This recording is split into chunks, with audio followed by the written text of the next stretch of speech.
नमस्कार विद्यार्थी मित्रांनो, PS कॉमर्स या चॅनलमध्ये आपल्या सर्वांचे हार्दिक स्वागत. आजच्या व्हिडिओमध्ये आपण पाहणार आहोत 12वी OCM board question with answer paper जुलै 2022 ची प्रश्नपत्रिका आपण उत्तरांसह पाहणार आहोत. आजच्या व्हिडिओचा क्रमांक आहे PS कॉमर्स स्पेस 06047. विद्यार्थी मित्रांनो, अतिशय महत्त्वाची माहिती आहे. व्हिडिओ पॉज करून स्क्रीनवरची सर्व माहिती वाचा. आपल्या PS कॉमर्स या चॅनलमध्ये कोणत्या विषयांचे किती व्हिडिओ आहेत याबद्दलची माहिती आहे. त्याचबरोबर आपल्याला कोणत्या विषयाच्या व्हिडिओच्या लिंक आपणास हव्या असतील तर मी या स्क्रीनवर दिलेल्या WhatsApp नंबरवर मला मेसेज पाठवा. तुम्हाला मी त्या विषयाच्या सर्व व्हिडिओच्या सर्व लिंक पाठवितो. ज्यांनी माझा चॅनल अजूनपर्यंत सबस्क्राईब केलेला नाही, PS कॉमर्स या चॅनलला सबस्क्राईब करण्यासाठी लाईक बटनावर क्लिक करा. त्यानंतर रेड कलरमधील सबस्क्राईब शब्दावर क्लिक करा. त्याच्या समोरील बेलच्या चित्रावर क्लिक करून ऑल या पर्यायावरती क्लिक करा. त्यामुळे आपल्याला माझ्या प्रत्येक नवीन व्हिडिओची नोटिफिकेशन आपल्या मोबाईलवर येण्यास सुरुवात होईल. चला तर मग आपल्या मुख्य व्हिडिओकडे. विद्यार्थी मित्रांनो, आपण पाहत आहोत बोर्डाची प्रश्नपत्रिका, त्याचबरोबर उत्तरपत्रिका सुद्धा आपण पाहत आहोत. जुलै 2022 सूचनाही आपल्याला दिलेल्या आहेत. तर प्रश्न क्रमांक 1 त्यामधला आलेला आहे आपल्याला या ठिकाणी. रिकाम्या जागी योग्य पर्याय निवडून विधाने पुन्हा लिहा. 5 मार्क.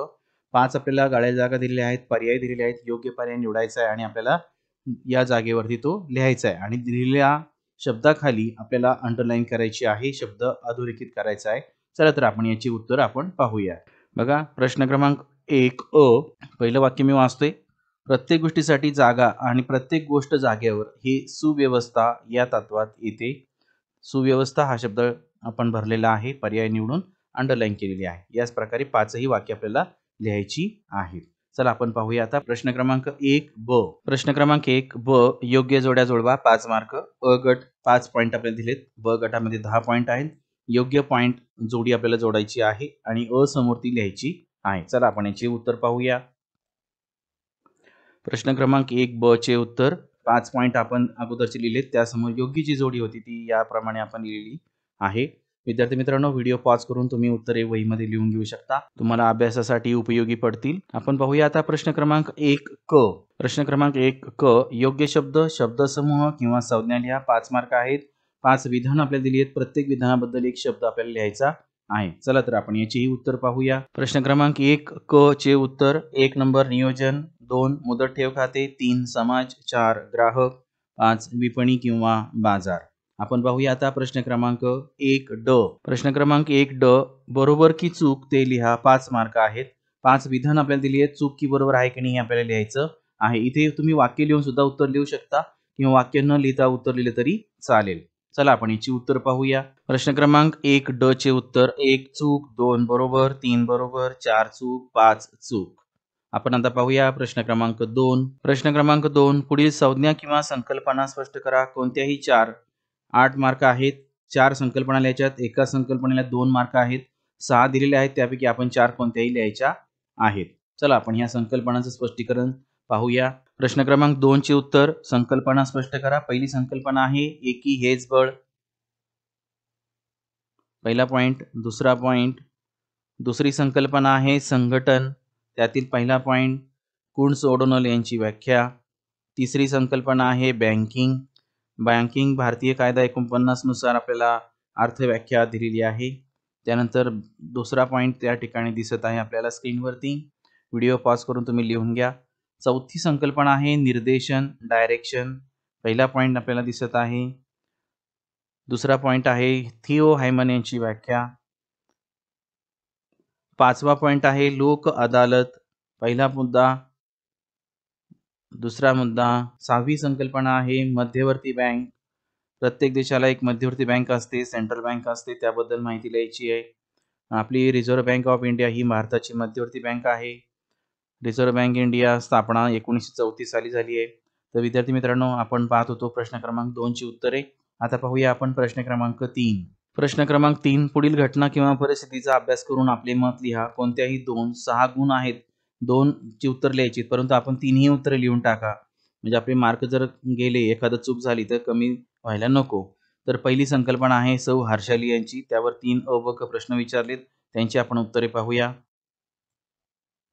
प्रश्न क्रमांक 3 घटना क्रमांक 1 चे उत्तर, अ चे उत्तर, ब चे उत्तर, क चे उत्तर. व्हिडिओ पॉज करून तुम्ही उत्तरे लिहून घेऊ शकता. आपण पाहूया आता प्रश्न क्रमांक 3 घटना क्रमांक 2. बघा घटना क्रमांक 2 रंगांचे उत्पादन. त्यामध्ये अ, ब, क 3 प्रश्न दिलेले आहेत. याची आपण उत्तरे आपण लगेच पाहूया. प्रश्न क्रमांक 3 घटना क्रमांक 2 चे उत्तर अ, ब, क आणि त्यामधील परत सब पॉइंट आहेत 1 ते 4. आपण पाहूया आता प्रश्न क्रमांक 3 घटना क्रमांक 3. घटना क्रमांक 3 श्री जगदीश. त्यावर 3 प्रश्न विचारलेत अ, ब, क. चला यांची आपण उत्तरे पाहूया. प्रश्न क्रमांक 3 घटना क्रमांक 3 ची उत्तरे अ, ब, क. व्हिडिओ पॉज करून तुम्ही उत्तरे वहीमध्ये लिहून घ्या. अभ्यास करताना तुम्हाला उपयोगी पडतील. आता पाहूया आपण प्रश्न क्रमांक 4. प्रश्न क्रमांक 4 पुढील संज्ञांमध्ये फरक स्पष्ट करा. कोणतेही 3. 12 मार्क आहेत. 4 फरक आपल्याला दिलेत त्यापैकी 3 आपल्याला लिहायचे आहेत. फरक आपल्याला 4 मार्कासाठी विचारला जातो. 5 ते 6 फरक लिहिण्याचा प्रयत्न करा. चला आपण ते फरक स्पष्ट करा कसं लिहिलं आहे ते पाहूया. प्रश्न क्रमांक 4 फरक क्रमांक 1 जिल्हा आयोग आणि राष्ट्रीय आयोग. राष्ट्रीय आयोग यातील फरक. पहिला पॉइंट आहे अर्थ. दोन्ही बाजूला फरक लिहा. दुसरा मुद्दा तक्रारीचे स्वरूप. 3 सदस्य कार्यकाल. 4 भौगोलिक कार्यसीमा. 5 आर्थिक कार्यसीमा. 6 निवाड्यांविरुद्ध दाद. या प्रकारे आपल्याला फरक लिहायचा आहे. पुढचा फरक आहे बचत खाते आणि चालू खाते यामधील फरक.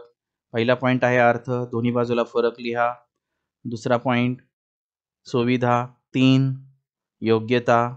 4 पैसे काढण्यावर मर्यादा. 5 व्याज. 6 पुस्तिका किंवा कागदपत्रे. तिसरा फरक आहे आपल्याला दिलेला कर्मचारी व्यवस्थापन आणि नियंत्रण यातील फरक. पहिला पॉइंट अर्थ. दोन्ही बाजूला अर्थ लिहा. दुसरा पॉइंट उद्दिष्टे. 3 कार्यक्षेत्र. 4 घटक. 5 साधने. 6 व्यवस्थापनाची पातळी. प्रश्न क्रमांक 4 मधील चौथा फरक आहे ई व्यवसाय आणि परंपरागत व्यवसाय. ई बिझनेस ट्रॅडिशनल बिझनेस मधील फरक आपल्याला लिहायचा आहे. पहिला पॉइंट आहे अर्थ. दोन्ही बाजूला अर्थ लिहा. 2 स्थापना. 3 स्थापना खर्च. 4 जोखीम. 5 व्यवसायाची व्याप्ती. 6 भौतिक तपासणी आणि वस्तू देणे. आता आपण पाहूया पुढचा प्रश्न. प्रश्न क्रमांक 5. प्रश्न क्रमांक 5 पुढील प्रश्नांची थोडक्यात उत्तरे लिहा. कोणतेही 2 8 मार्क आहेत. 4 मार्कासाठी एक आपल्याला प्रश्न विचारलेला आहे. 3 प्रश्न दिलेले आहेत त्यापैकी 2 लिहायचे. चला आपण यांची उत्तरे पाहूया. प्रश्न क्रमांक 5 त्यातील उपप्रश्न क्रमांक 1 विपणन मिश्रचे 4 P's 4 P's आपल्याला दिसत आहेत. वस्तू, किंमत, स्थान, संवर्धन आणि किंवा विक्रय वृद्धी. उत्पादन, वस्तू, प्रॉडक्ट, किंमत, प्राइस, स्थान, प्लेस. 4 संवर्धन किंवा विक्रय वृद्धी, प्रमोशन. असे इंग्रजी 4 शब्द पी ने सुरू होतात म्हणून त्याला 4 P's म्हटलेलं आहे. आता त्यातील दुसरा प्रश्न आहे ग्राहकांचे विविध अधिकार आणि हक्क. वास्तविकची ओळ लिहा. वर्णन करता येईल अशाप्रमाणे. पहिला अधिकार सुरक्षिततेचा अधिकार. 2 माहितीचा अधिकार. 3 वस्तू किंवा सेवा निवडीचा अधिकार. 4 ग्राहकांचे ऐकून घेण्याचा अधिकार. 5 ग्राहक शिक्षणाचा अधिकार. 6 प्रतिनिधित्व करण्याचा अधिकार. प्रश्न क्रमांक 3 आहे त्यातला गोदामांचे विविध प्रकार. प्रकारांची नावं लिहा. वर्णन करता येतील. वास्तविकची ओळ लिहा. पहिला प्रकार आहे खाजगी गोदामे. 2 सार्वजनिक गोदामे. 3 करदेय गोदामे. 4 करदत्त गोदामे. 5 शासकीय गोदामे. 6 सहकारी गोदामे. आता आपण पाहूया प्रश्न क्रमांक 6. प्रश्न क्रमांक 6 पुढील विधाने कारण स्पष्ट करा. कोणतेही 2 8 मार्क आहेत. एका विधानासाठी 4 मार्क आहेत. 4 विधाने आपल्याला दिली त्यापैकी 2 आपल्याला स्पष्ट करायची आहे. तर जेवढा वेळ मिळेल तेवढी तुम्ही करा. एक्स्ट्रा उत्तरे लिहिताना प्रश्नांची उत्तरे लिहिताना वेळ उरला तरच लिहा. आधी कंपल्सरी प्रश्न लिहून घ्या. उरलेल्या लिहिता येत असेल तर तुम्ही त्यासाठी जागा सोडा आणि नंतर लिहू शकता वेळ उरला तर. चला आपण यांची ही उत्तरे पाहूया. प्रश्न क्रमांक 6 बघा. प्रश्न क्रमांक 6 खालील विधाने कारण स्पष्ट करा. त्यातली कारण कसं लिहिले पाहून घ्या. या पद्धतीने लिहिण्याचा प्रयत्न करा. पॉइंट वाईज जिथे पॉइंट नाही तिथे तुम्ही नंबर टाकायचे आहेत विधानांना आणि नंबर देऊन मग तुमची विधानं लिहायची आहेत. तर 6व्यातलं पहिलं विधानातलं उत्तर आहे पहिला पॉइंट, दुसरा पॉइंट, तिसरा पॉइंट, चौथा पॉइंट, दुसरं विधान त्याचं उत्तर सुरू होत आहे. त्यातला पहिला पॉइंट ग्राहक संरक्षण कायदा 1986, त्यातला दुसरा पॉइंट, तिसरा पॉइंट ग्राहक संरक्षण, चौथा पॉइंट विधान क्रमांक 3 चे उत्तर पहिला पॉइंट, दुसरा पॉइंट, तिसरा पॉइंट, चौथा पॉइंट विधान क्रमांक 4 चे उत्तर point number 1, point 2, point 3, point 4. आता आपण पाहूया प्रश्न क्रमांक 7. प्रश्न क्रमांक 7 पुढील प्रश्न सोडवा. कोणतीही दोन 10 गुण आहेत. इथे या प्रश्नाला 7व्या प्रश्नात 5 मार्क येतात एकासाठी. तर आपण त्याच्यामध्ये 6-7 पॉइंट लिहून त्याची प्रास्ताविक समारोप वगैरे आणि प्रत्येकाचं स्पष्टीकरण लिहिणं आवश्यक आहे. चला आपण या तिघांची उत्तरे पाहूया. प्रश्न क्रमांक 7 त्यातील प्रश्न क्रमांक 1 चे उत्तर विपणी. विपणीची निगडित संज्ञा. पहिली संज्ञा आहे स्थान विपणी. ही ओळ लिहायला विसरू नका. विपणनाच्या विविध संज्ञा पुढील प्रमाणे स्पष्ट करता येतील. ही प्रास्ताविकची ओळ प्रत्येक वेळेस लिहायची आहे. 2 वस्तू विपणी. 3 देवाणघेवाण विपणी. 4 क्षेत्र विपणी. 5 मागणी किंवा ग्राहक विपणी. 6 डिजिटल विपणी. प्रश्न क्रमांक 2 उद्योजकता विकासाची वैशिष्ट्ये. उद्योजकता विकासाची वैशिष्ट्ये पुढील प्रमाणे वर्णन करता येतील. 1 नाविन्यपूर्ण. 2 आर्थिक कृती. 3 संघटनेची बांधणी. 4 सर्जनशील कार्य. 5 व्यवस्थापकीय कौशल्य आणि नेतृत्व.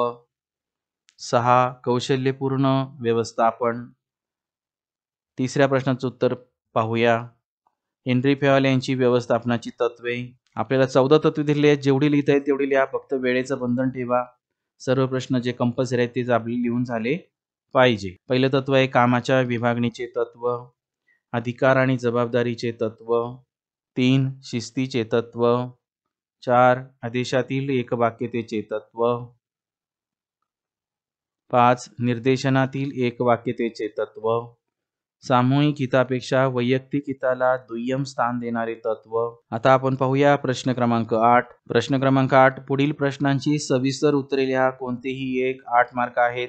एकच लिहायचं आहे. 8 मार्क आहेत म्हणजे 10 ते 12 पॉईंट आपल्याला इथे लिहायचे आहेत. त्याचबरोबर अर्थ, व्याख्या, प्रत्येक पॉईंटचे स्पष्टीकरण आपल्याला इतकं लिहायचं आहे. चला आपण याचंही उत्तर पाहूया. प्रश्न क्रमांक 8 विमा. अर्थ आहे. विम्याची व्याख्या आहे. विम्याची विविध तत्वे आहेत. 7 महत्त्वाची तत्वे आहेत. पहिलं तत्व आहे परमोच्च विश्वासाचे तत्व. 2 विमा हित तत्व. 3 नुकसान भरपाईचे तत्व. 4 प्रत्यासन तत्व. 5 योगदानाचे तत्व. 6 नुकसान कमी करण्याचे तत्व. 7 सर्वसाधारण कारण तत्व. आज प्रश्न क्रमांक 8 मधला 2 चे उत्तर आपण पाहूया. विपणी आणि विपणीबद्दलची माहिती. त्यामध्ये अर्थ, व्याख्या, फिलिप कोटलर यांची व्याख्या, विपणनाची कार्ये पुढील तक्त्यामध्ये दर्शवण्यात आली आहेत. त्याचे वर्णन खालीलप्रमाणे करता येईल असं तुम्ही लिहायचं आहे प्रास्ताविकमध्ये. पहिला आहे कार्य बाजारपेठ संशोधन. 2 मालाची खरेदी व एकत्रीकरण. 3 बाजारपेठेचे नियोजन. 4 उत्पादन विकास. 5 प्रमाणीकरण व प्रतवारी. 6 परिवेष्टन किंवा संवेष्टन व लेबलिंग. 7 मुद्रीकरण. 8 ग्राहक सहाय्यक सेवा. तर विद्यार्थी मित्रांनो आपण पाहत होतो बोर्डाची क्वेश्चन पेपर जुलै 2022 वाणिज्य संघटन आणि व्यवस्थापन. विद्यार्थी मित्रांनो माझा व्हिडिओ आवडला असेल तर नक्की लाईक करा. आपल्या मित्रांना अभ्यास करण्यासाठी व्हिडिओची लिंक शेअर करा. त्यांना सुद्धा तुमच्यासारखे जास्तीत जास्त मार्क पडले पाहिजेत. आणि जर चॅनल सबस्क्राईब केलेलं नसेल तर चॅनल सबस्क्राईब करा.